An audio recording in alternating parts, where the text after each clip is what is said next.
3, 2. Hey everybody, welcome to PC Perspective. This is podcast number 438, being recorded February 22nd, 2017. I'm Allyn Malventano. I'm Jeremy Hellstrom. I'm Josh Walraff.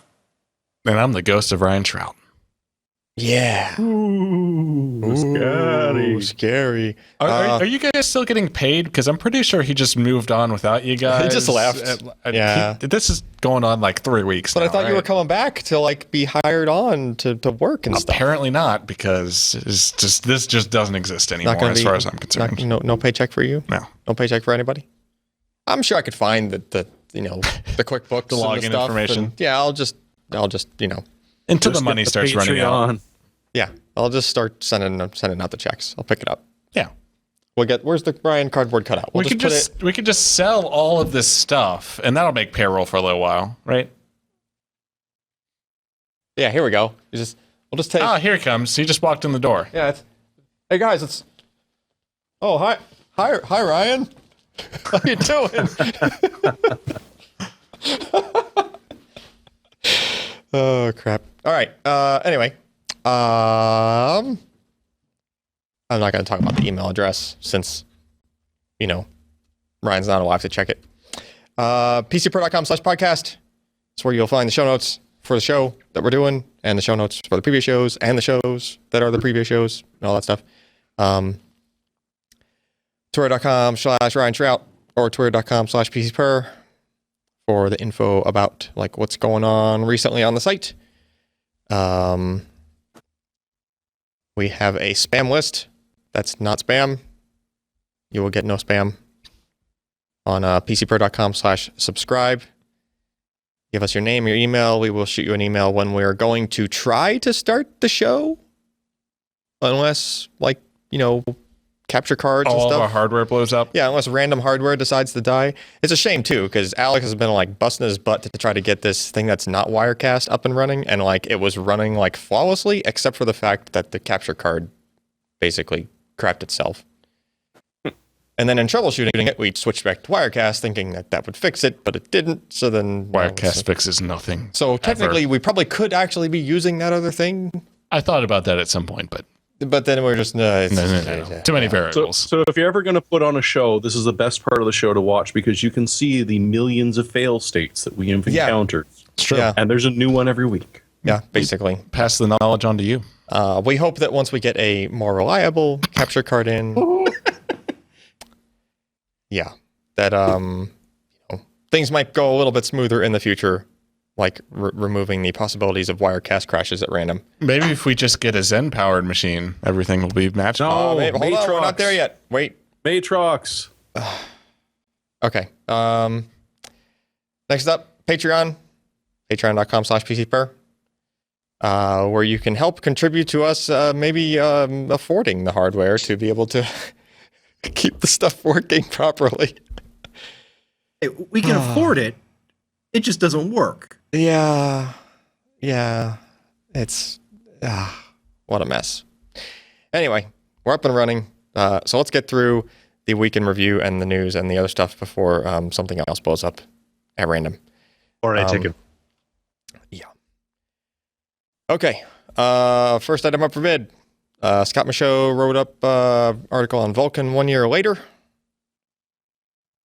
Who wants to talk about the Vulkan, the 1 year later? Bueller? Apparently, it's been out for a year. It has. How many games? How many games have shipped on it? Doom. 5? Real? Is it really 5? They patched that one game. It was Doom, Ashes. The robot puzzle game. Robot puzzle. Protein. Damn it. What is that called? Okay, so I think you guys are making the point. Talos Principle. Yeah, Yeah, Talos Talos Principle is the one I'm thinking. The ashes of the singularity. Singularity. Yeah. Doom. Yeah. Doom was a big one. Doom was good. Yeah. That's true. A very good Anything done implementation on of Unity. Anything done on Unity could do it. Okay. They don't, but they could. All And that's right. a lot. So, I mean, where does that put us?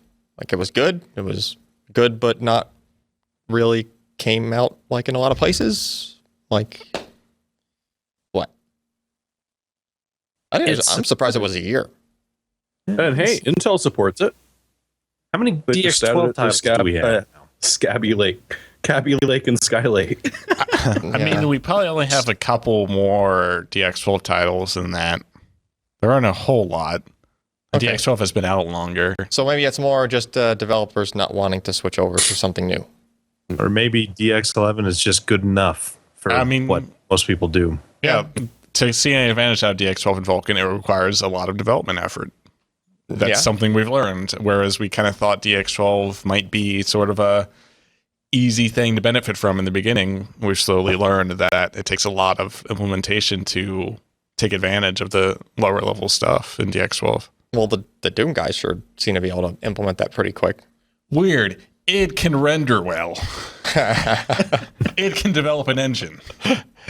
That's true. That's true. All right. Well, moving right along. Next up, Ryan took a look at the eero home Wi-Fi system, which is basically mesh. Basically like a mini mesh network for your house, which, seems pretty cool. So he did an install at his house of the system. And he's talked about it on and off at the office. That is not his house, by the way. Oh, wait. That looks not like the office. The picture. Oh. Cut away. Oh, no. Yeah. Okay. So fine. He doesn't. He doesn't have the nice, awesome. He doesn't look like he lives in the Brady Bunch house. Yeah. Ryan is very into mid-century modern design. You drive down the street, Ryan Street, and you actually see like it's just cut away like that. There's just, just a big thing of plexiglass. Yeah. It's a big pane of plexiglass on the front of it. He case modded his house. Basically, yeah. That's how he rolls. So he goes through the setup and the configuration. It looks like it has an iPhone app and lets you. The idea here is that it's supposed to be painfully simple to get everything up and running, which is not the usual case for a wireless mesh network, might I add. So, if these guys are able to get this just kind of working in a very simple manner for people, that would make it worth the, let's see, you get 3 in a base package for, what is the base price?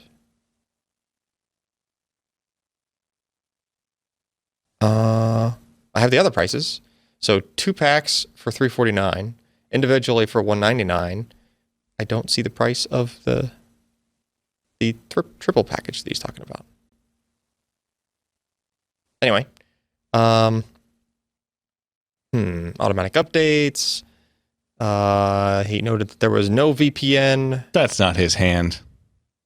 And is that not his? That's not his hand at Sebastian? all. His hand is way more reflective than that. Oh. Is he hiring hand models now? That's why we can't have capture equipment. I guess. So he noted that there was no VPN, and he says USB functionality. So there are USB 2 ports. Huh. And they're limited to diagnostic functions only. So you don't get like the, plug a USB hard drive into your router style thing. I mean, you could, like, if you had a regular router and then piggybacked all of these off of it, but I don't think that's the point. No, that's definitely not the point. Yeah. All right. Well, what do you think of it? Well, if you look at his bandwidth test there, compared to an AC3200, I think he's getting a little bit more throughput. Maybe a bit more. I don't understand why he was getting such low throughput. So what? So he's not testing. How far away in was front he? of the router? Yeah, how far away was he from the ASUS router? Oh, wait. One of the hotspots is in the hallway, about 15 feet away. Oh, okay. So this was like... The bedroom, he's got a floor and probably, there's no way he's got line of sight. Yeah, his bedroom's on the second floor. So, and his router is... While Ryan was away, the builders secretly put in a Faraday cage in every room. So the way his house is laid out, he had all of his like router stuff where his entertainment center stuff was, which was on the first floor and kind of like on a diagonal of where their bedroom is, I think. So not only is it a second floor, but it's like you're cutting across the house as well. So, you know, he was getting 13 megabit from the router before, and then just by having this mesh, which extends the network, you know, with higher speeds, obviously, and you're closer to the thing, wherever you are in the house, it went from 13 to 287. So it's quite a few percentage 2,100% improvement. Problem is that spending 100 instead of spending like 120, 130, he's spending 450, 500. Okay, here's the price of the 3-pack. 3-pack lists for 500. Yeah. But street prices go between 400 and 450. And then what's there's the price on that Asus router right now? It's not cheap. It's like 120 or 150, isn't it? that router? It's at least $200. Yeah. Is it? Yeah, it's like $200. It's more expensive than I thought. Yeah, thing is, that's a very high-end router, which is interesting. Well, you have to realize that, I mean, it doesn't matter how high end the router is if it's just one router and you're trying to go through a bunch of stuff, right? So, I mean, to some extent, right? Like, more expensive routers generally have better range because they like have the better power, radio arrangements. And this is a tri-band router. Yeah. It's $200 on Amazon right now. I mean, the other benefit I see from this, if you've played with wireless repeaters, they're not necessarily the most consumer-friendly product. You literally actually have to set up IP addresses for them, line them up. You'd have to line these up somewhat as well, but you don't have to screw around with the configuration like you do with a repeater, and occasionally one of them barfs and you got to reset it and put everything back again. These guys, you just punk, done, more or less. I can see an argument for the extra cash, but on the other hand, like, pick up 2 repeaters in that router, you probably spend less. All right. Yeah, I mean, this isn't the only mesh network option. I think he just got in the Google Wi-Fi. I think they just call it Google Wi-Fi, their mesh option. So This is definitely something we're taking a look at, something that a lot of different companies are pushing in the market right now. So stay tuned for some comparisons to some similar products. Maybe don't go out and buy this one just yet if the whole mesh idea sounds good, because we have some stuff up and coming with competitors that'll be interesting to take a look at. Cool. All right, next up, Sebastian took a look at the Logitech G213 Prodigy RGB gaming keyboard. So this is where'd the price go? This is a $70 keyboard. It does not use cherry switches. It's using Logitech Mech Dome keys. So it's like a membrane. I guess 4mm travel distance, 50 gram actuation force, quiet operation. Okay. So the idea here is you're looking for a low cost RGB keyboard, and if you don't use cherry switches, that's a good way to knock the price down a fair amount. What did he list for pros and cons? Well, it's got RGB. That's definitely a con. I mean, RGB, good. He says its experience is very close to a mechanical option with those keys. Interesting.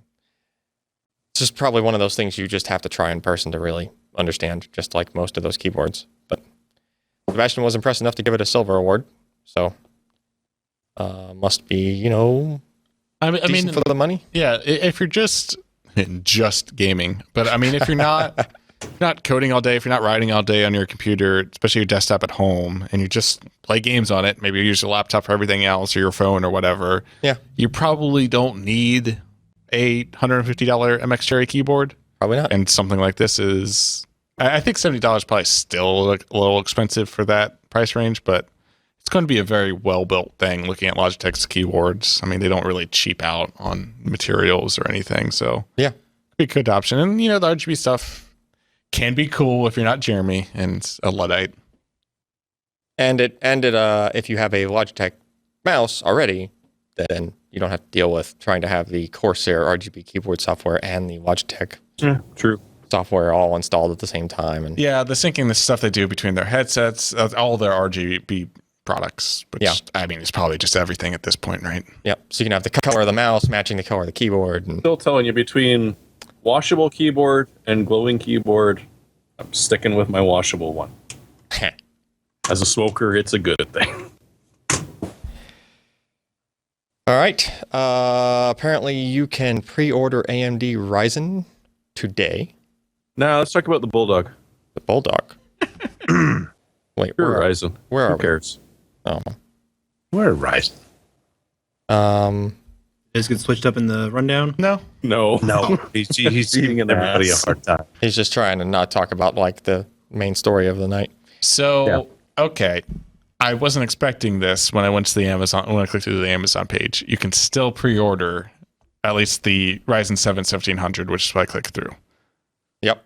That seems unexpected to me. I expected them to sell out today. I think Newegg did. I do think Amazon put up the like single CPU bundles pretty late in the game today. Like they didn't necessarily launch them at 1 like other retailers. I think they had bundles listed at 1 with motherboards. But yeah, it looks like you can still pre-order all of them on Amazon. Well, not the 1800X, so not the lead SKU. Yeah. No, lead SKU went. All right. Anyways, Josh, tell us about Ryzen.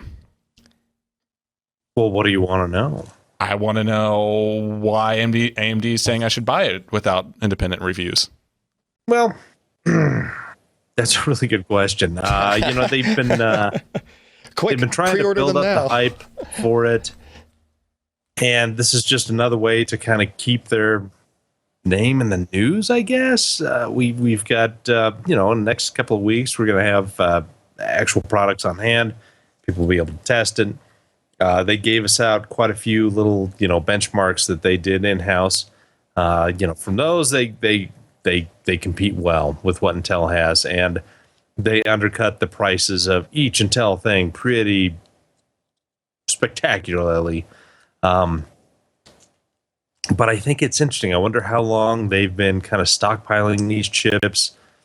Maybe they're just trying to guess at demand by sending up pre-orders. I don't know the thinking behind all of it. It's interesting. I mean, we've been waiting for Ryzen for the past 4 years, since we knew that Bulldozer was going to be a dead end, and they needed to have a new architecture. They certainly did well from what we see, even if there's a couple of considering the amount of leaks that we've had, these benchmarks look more or less correct. They probably did kind of cherry pick some of the parts as well as the benchmarks that they do well in, but they're a company trying to sell their own products. So it's going to be interesting to see how much demand there actually was with this pre-order, and how will that affect their future products, such as an upcoming graphics card that we'll be hearing about sometime in the next quarter. So I don't know what their thinking is, but it's like they're dipping their toe in the pool to see how warm the reception is before, I don't know, going skinny dipping and show it all off. So Yeah, Well, pre-orders work. Yeah. In this marketplace right now, pre-orders sell out like crazy. And I don't want to curse them, because I honestly hope this goes at least as good as they're saying, if not better. When pre-orders fail and it turns out to be utter and complete garbage, or when we said you were getting it this year, we kind of meant next year, no one seems to care. They still pre-order stuff. It makes sense financially for AMD to get some money in their pockets, because right now they kind of desperately need it. I'm not a fan of them doing this, but I can totally understand financially why you would, because people are buying it. they've got built-in demand, because there are a lot of people who bought into Bulldozer and Pile Driver and have kept these boards and CPUs going for a long time, waiting for the next big thing. And finally, we've got the next big thing. And I think the question that I have is how well the chipset is going to work. The A320 or A300, B350 and the X370. These are unproven parts, and a bad south bridge or bad I/O can really doom a product. The rumor was that who was producing these chipsets? It wasn't AMD or the design. As media. Yeah, that was right. That's so interesting. They've come a long way from a USB controller. Well, it's been such a long time since we've seen third-party chipsets, right? Well, like, I guess it isn't a third-party chipset because it's still the AMD chipset, but chipsets produced by third parties. Technologies designed by third parties to be integrated in a chipset. Fair. Yeah. So, looking at the one benchmark we have from them, Cinebench, what do you think about the pricing? That's good. It's pretty good pricing. If we were only living in a Cinebench R15 world. I mean, that's all I ever do is Cinema 4D. So, I mean, well, yeah, no, I mean, it's having 8 cores, 16 threads running at that speed, 3.64 gigahertz, and we haven't really even tested the X portion of it, which is what a extreme frequency XFR. It's supposed to give you. It gives you like another 0.1 or something, supposedly. Yeah, like another extra 100 or 200 megahertz, depending on cooling. Yeah, and power. Well, I mean, that probably is being tested in these because they're just running Cinebench on a configured system, so it's probably doing that stuff because they probably have appropriate cooling on it. It was doing it at the demos at that event. Yeah, for it to hit that stuff, I would imagine. But the price for the top end chip of $499, if you're considering cores, threads, and overall performance, that's a really good deal as compared to the Intel 6900K, which is $1,100 almost. Yeah, $1,050. Yeah, so it's a big chunk of change, and you're saving. You can get a 1080 nearly for what you save, and so you got the CPU, GPU, for the price of just a CPU. And I don't think that they're going to be as good in terms of IPC with single core and in some gaming situations, but it's going to be pretty dang close. And, AMD realizes this, and they know that they can't charge $999 for their top-end Ryzen SKU in this kind of climate.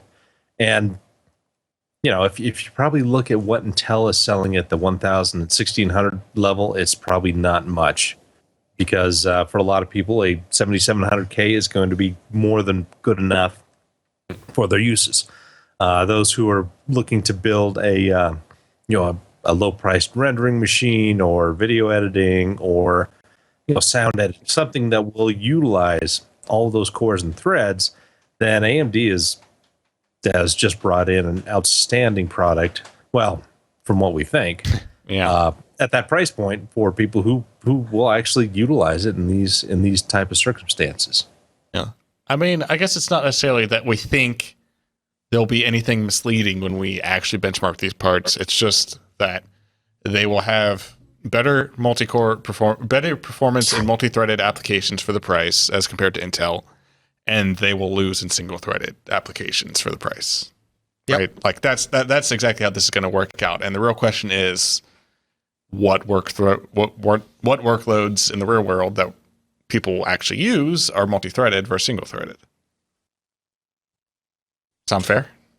Yeah, it does. I mean, I wish we can go into some of the other things. I mean, and not so much stuff that has been leaked or that we have under NDA, but we've been given some specifics about die size and transistor counts and how AMD has packed in a whole lot of transistors as compared to what Intel has in smaller die size than what we see with the i7 6900K.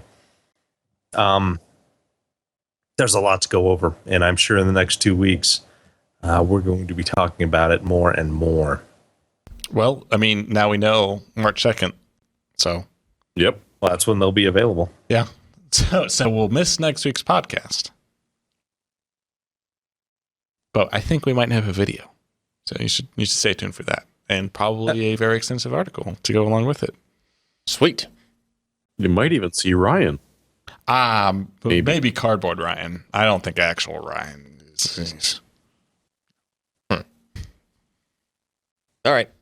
Well, Ryan's hopefully probably coming back with some samples to test. So, well, we'll know soon. Hey, and we actually have motherboards, AM4 motherboards in retail. Yeah. A lot of them, though, are showing up on the 7th. So some people are going to have a chip. Oh, no. That'd be the worst. 5 days. That'd be so bad. It was. They can just sit there and look at it, I guess.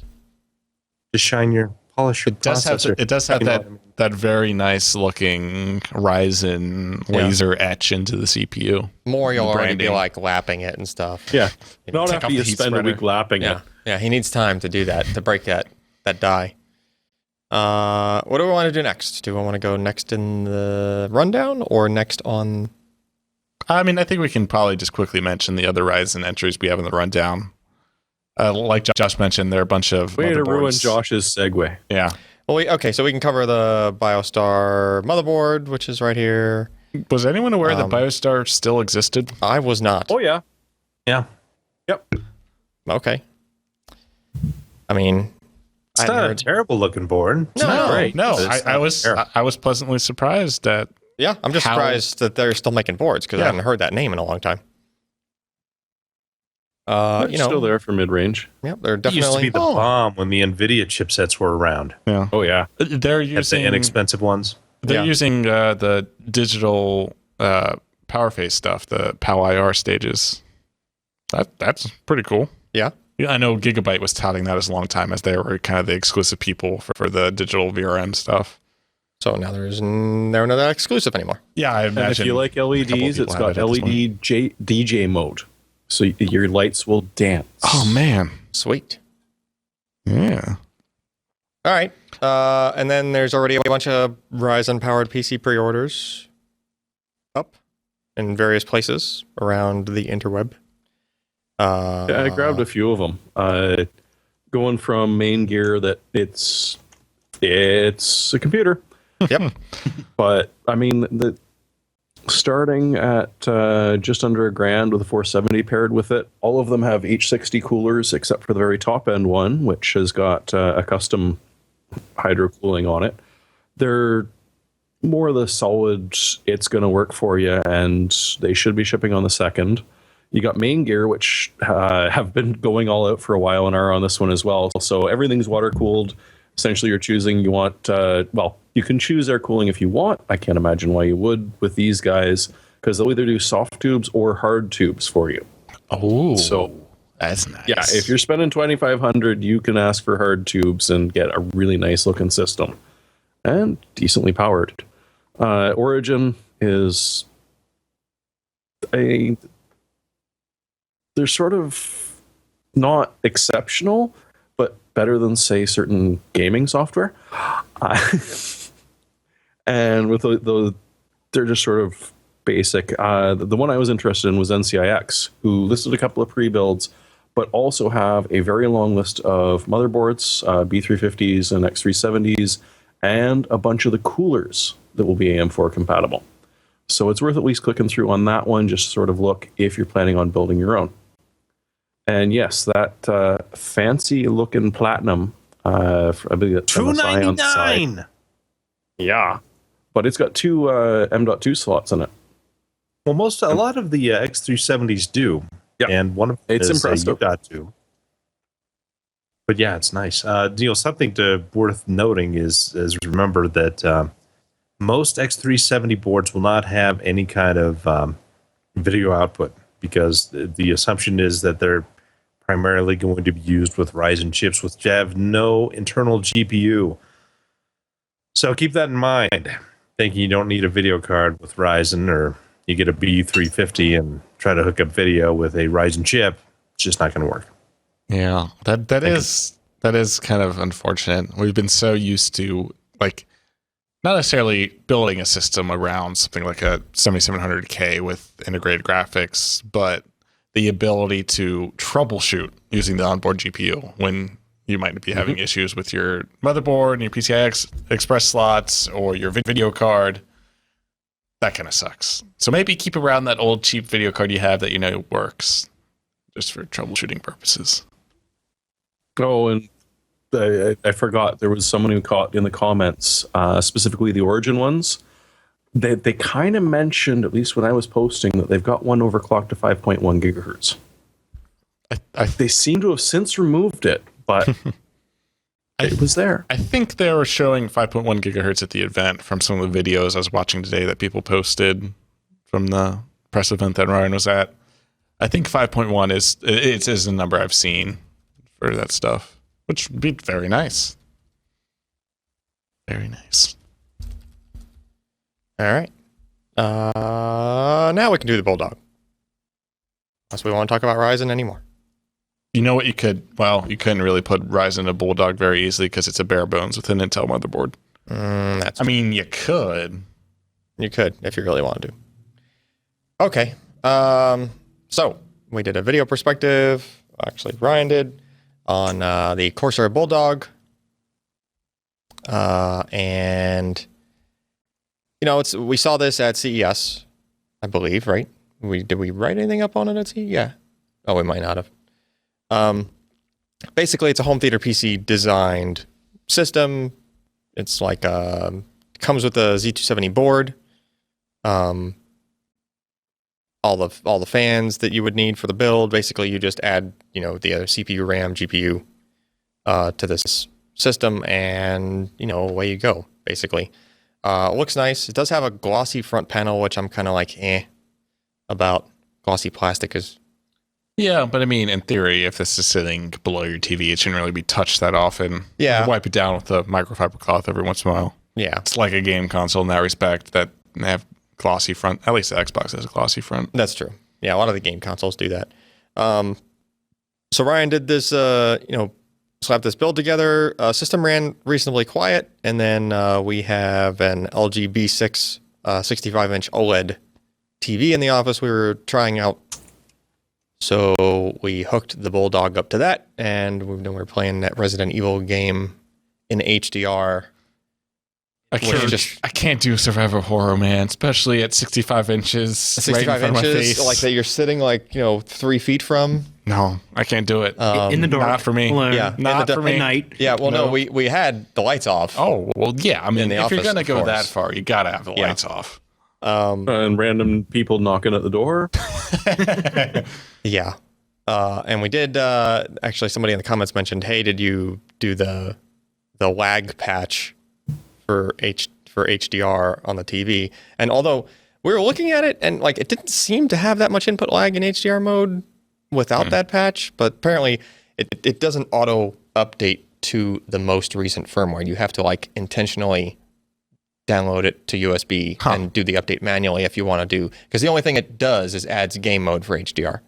Interesting. I wonder if that kind of breaks something along the way, or it might has the potential to break something, so they didn't push it to everything. Maybe it's just a risk management thing. Like every time you push out firmware, you're risking bricking some Like a sets, capture right? card. So if they only added game mode to that, Yeah.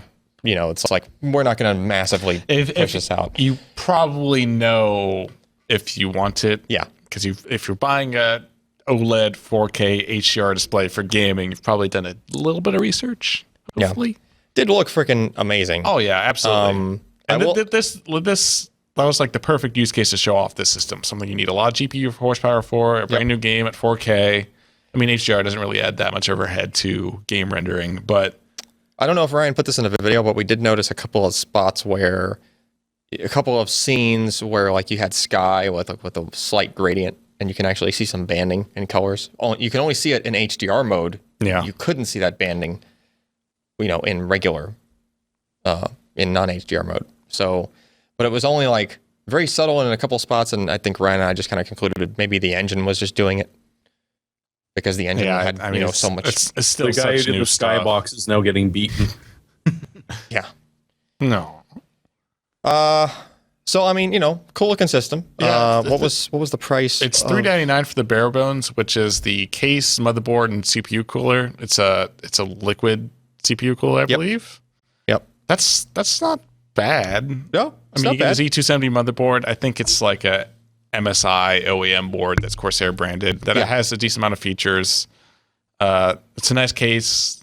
Get a 600 watt power supply, I think, and a cooler. I mean, $399 is not bad for that.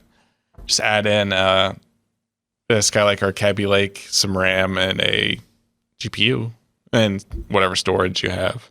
Yeah. Not too bad. I mean, you can be well under $1,000 for a decent system. Maybe if you don't go 7700K, 1080. There is a 2.5-inch bay and what looks like a single 3.5-inch bay. Yeah, I don't remember how many drives it supports. I think it might support more than that with some sort of hidden, kind of more hidden there mounting might be a features. compartment. Or You can something. run 3 2.5s or 1 2.5 and a 3.5. Yeah, that's pretty good. It's still a little taller than I would really want in a home theater PC.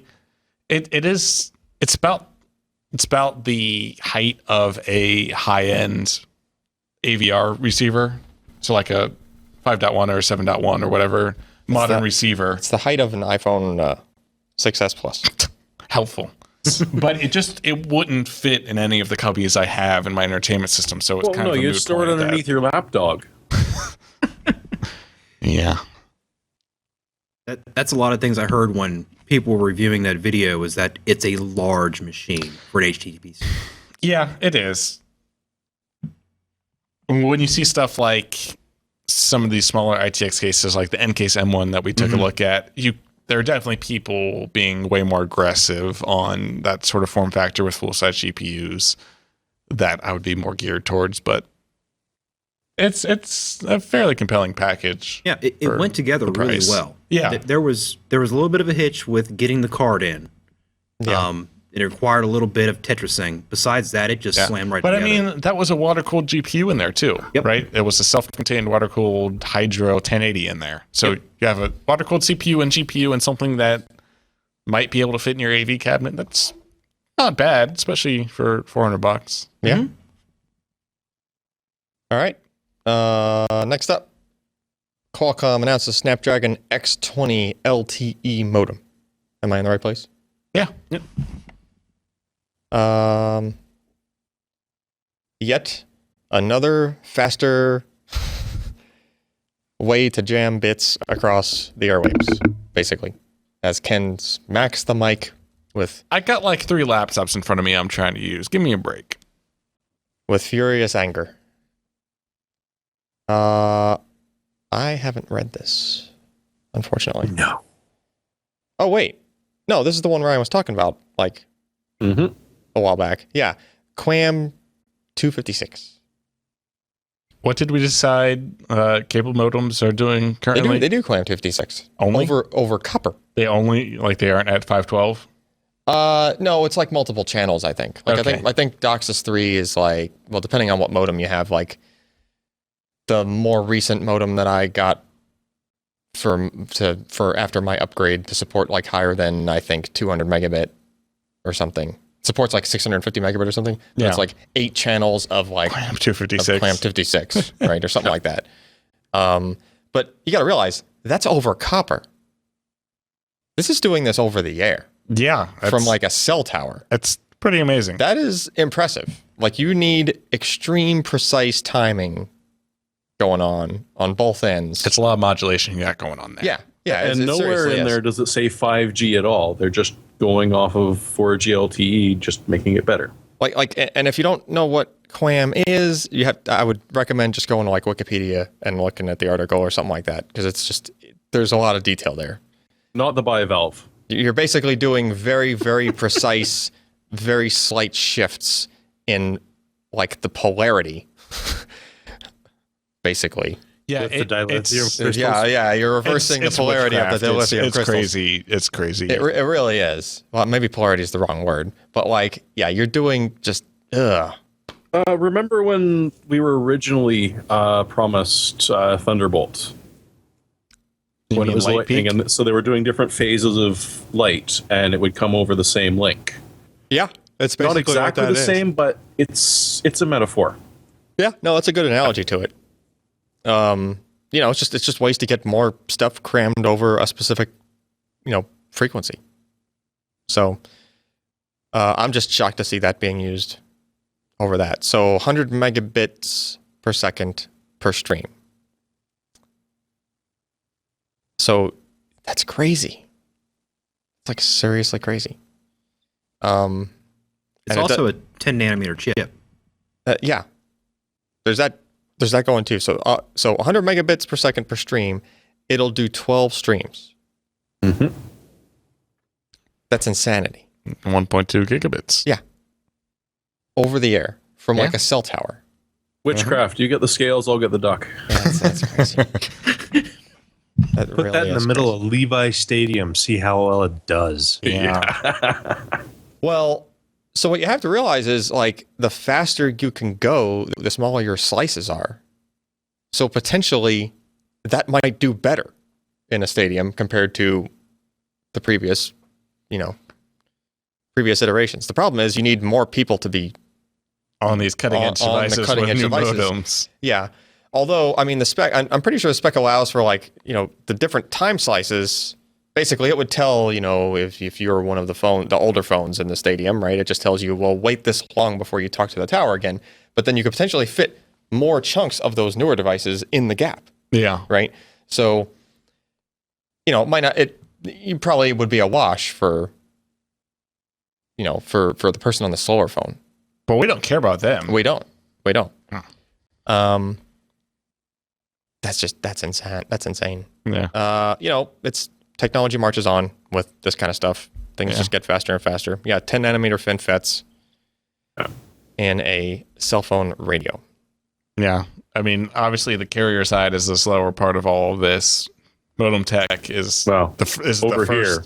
Well, I mean, Head over The to modem- Europe, the and they're modem already comes- screwing with stuff like this. yeah. The modem Yeah. generally comes out before the carriers support the features, which makes sense, obviously. Yeah. But they're saying consumer devices in the first half of 2018, so probably the Galaxy S9 at that point. Yeah. And I would imagine that FinFET is probably partially responsible for being able to go up to that high of a QAM. Like, it's not necessarily what your megahertz or gigahertz or whatever your frequency is, right? It's like to have such a level of precision on the switching, on the timing, when that switching takes place, right? And how fast it is. So they're probably running up against like, regular older FET limits as far as like how much data they could cram across the transmitter and the receiver. So I guess that makes sense. it's entirely possible. Yeah, because FinFETs, have very, very fast switching. So Yeah. okay. What's next? Next is QT. What is QT? The QT company announces QT 3D Studio. QT. Who are these people? Scott wrote this. Scott wrote this, so it probably has something to do with video rendering. No.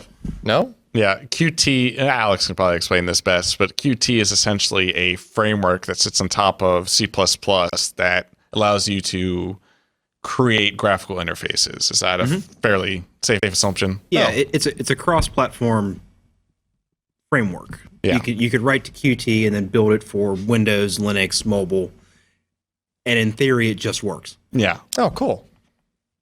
So that you don't end up with like a Linux port of something having this god-awful crap GUI. Mm-hmm.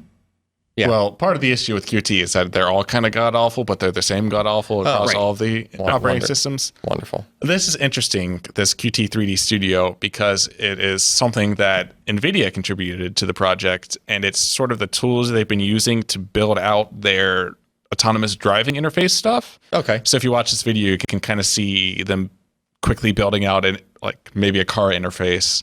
So it's sort of bringing these more advanced 3D design tools to Qt apps, which is definitely an area where a lot of Qt developers could use a lot of help and just kind of have easier tools and access to this sort of stuff as things get a little more advanced. So it's full-blown 3D rendering going on in a GUI. Yes. Huh. It's a far cry from buttons. Now, I also believe that Qt announced support for Vulkan recently.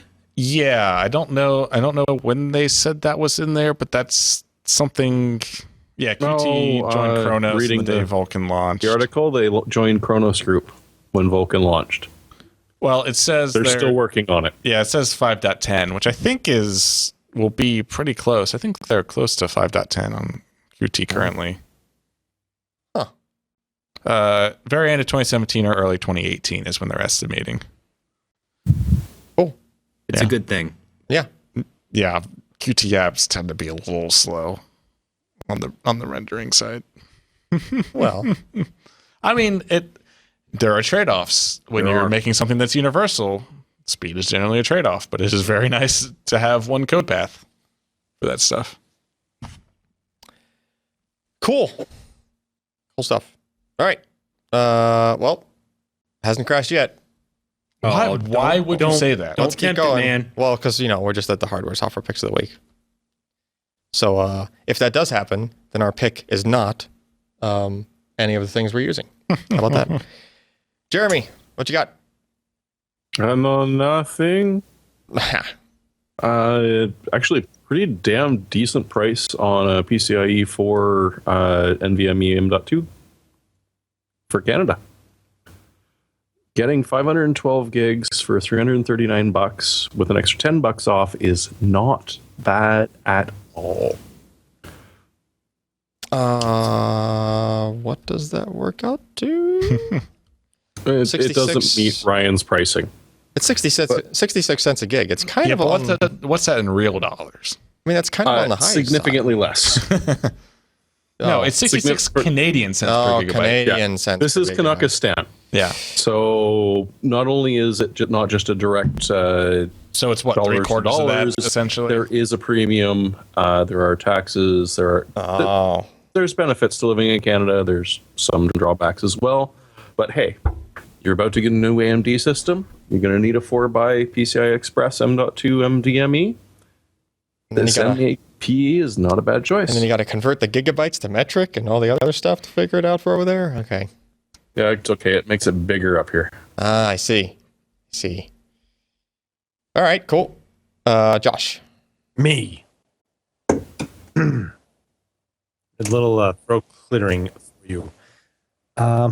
This may be shocking, but it's a medium-priced AM4 motherboard. It's the Asus X370 Pro, well, the Prime. Looks like a nice, well-rounded unit. Did I say that in the nicest way possible? Color is fine. Doesn't look like it's overwhelmed with RGBs. It's got plenty of I/O features. 2 M.2 ports, I believe.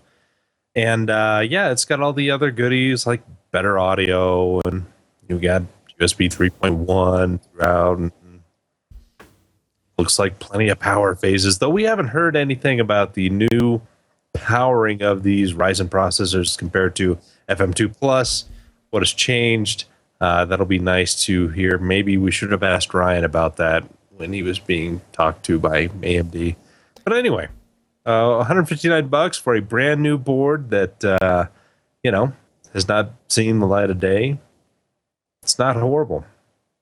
Just refresh my memory. Have previous AMD chipsets like paralleled the Intel chipset number? Because there's like Z170, Z270, and X370. That's confusing as heck.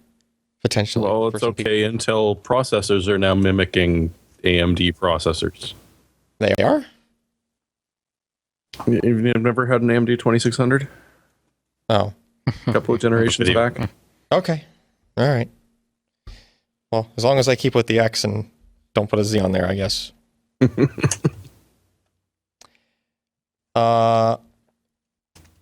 Yeah, it is still kind of confusing though, because like there are other versions of 270 that's not a Z. Like there's H270. There's There's what, B350 B350, uh, or the other X300 is the ITX chipset, right? man, it's just Yeah. all right. Well, anyway.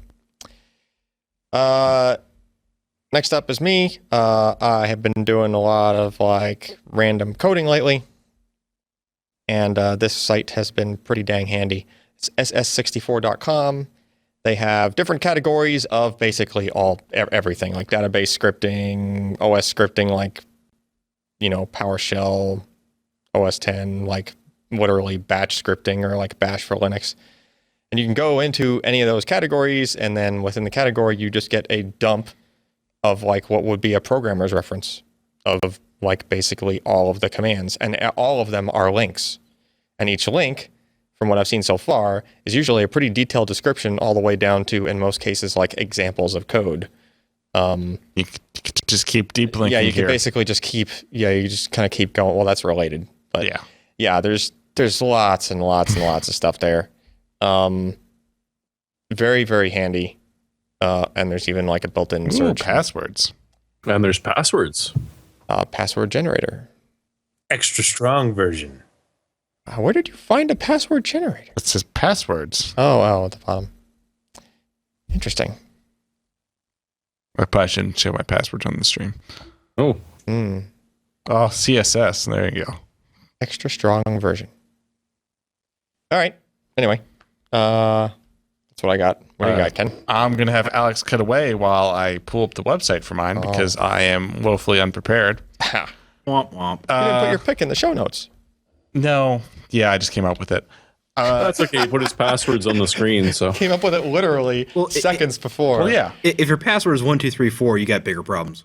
Yeah, with your luggage. What problems? Luggage problems. Oh, yeah, fair. So, as you may have noticed over the years, I have this 11-inch MacBook Air. Cut back to the camera, Alex. Oh, this one, the refurb. Yeah, I have an 11-inch MacBook Air. It's a 2013 model. I reviewed it when it came out on PCPro.com. And I really like the form factor. Don't like OS 10 as much these days. I think they've done a lot of stuff kind of bring in iOS elements I haven't liked. And been kind of looking for a new computer because the battery on this thing is totally shot. It's like 50% of the original capacity.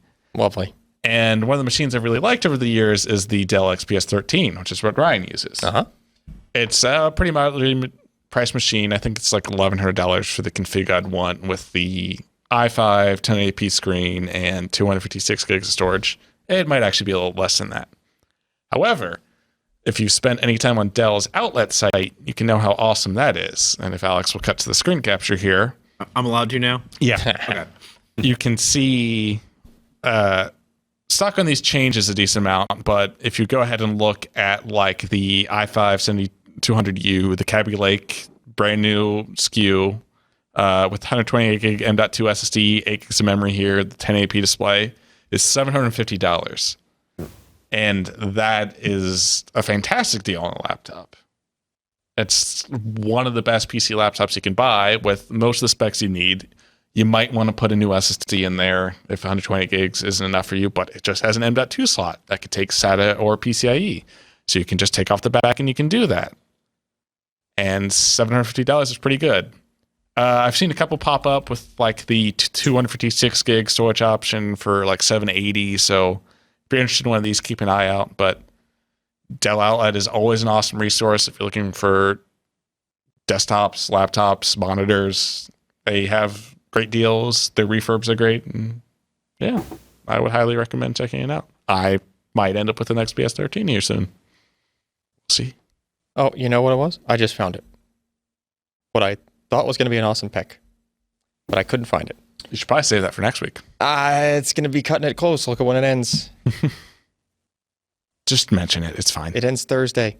All right. So we talked about this a year or two ago. There was this OB-Hi thing, a little box you plug into your network, and then you plug a phone into it, and it connects you to Google Voice. I thought they were discontinuing that. They discontinued the 100 series and the 110 series that they're not going to support anymore, like soon. So I got an email recently that says, hey, we're going to end support for these, but we have the newer box we're selling. And oh, that's convenient. Well, true, but they'll give you $10 off, and the box is only $50 in the first place, so you get it for like $39 through Amazon. And there's an Amazon promo code. So if you look up the OBI200 on Amazon, It's your only hope. which should be going for like $50 or so. $47.97. Oh, it's even cheaper. It's OBDEAL2 is the promo code. So if you add it to your cart and then you apply the promo code OBIDEAL2, then you get it for like less than $40. And it's basically just a, they're flat out like branding it with Google Voice on the front of it now. Yeah. Like they're not even. Well, they say it supports for other services as well, and I was just kind of curious if they list any of those. And it initially did support like Google Voice was like the secondary feature. Yeah, and it initially supported, I forget what the other VoIP thing was. It might have been their own. It might have been their own thing. Like their own. I think it's something. SIP. Was it? I think it's SIP, which is kind of the standard protocol for VoIP stuff. Yeah. So this one, just straight up Google Voice thing that'll be supported for. Oh, okay. Google Voice, NVO, phone power, and VoIP in this? I've never heard any of those. So basically, Google Voice. There are a bunch of free SIP services. Well, probably. Yeah, it's nice to see that it supports other services because, over the however many years, Google has been so fleeting about whether or not it's going to shut down Google Voice. Yeah, they just issued app updates for the first time in like 4 years, so maybe they won't at this point, but yeah.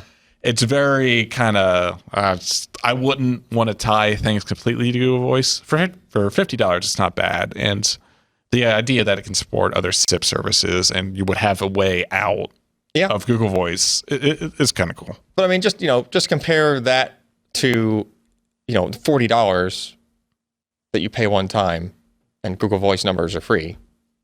Compared to whatever you're paying. If you're paying something monthly, zero. Well, if you're paying something monthly for a phone that you actually want in your house, just replace it with this thing.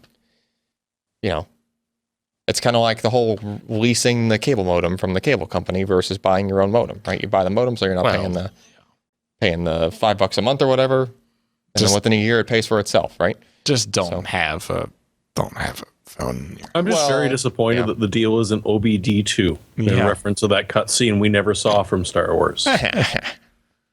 Unless you have a house where you don't have cell service, then I can definitely see where something like this would be nice. But if you already have a cell phone and you already have cell service, well, some people still want like a landline. Like if you got kids that are younger and they don't have cell phones, but right? young kids don't need to talk on the phone. Well, but if they do, they could talk on the Google Voice phone. As long as they want. Who cares? Anyway, that's all I got. Again, pcpro.com/podcast, where you find the show notes, all the stuff we talked about. Twitter.com/pcper. And with that, I'm Alan Mamontano. I'm Jeremy Hellstrom. I'm Josh Walrath. And I'm Ken Addison. Good night. If you enjoyed this content, consider supporting in-depth technical content by contributing at patreon.com/pcper.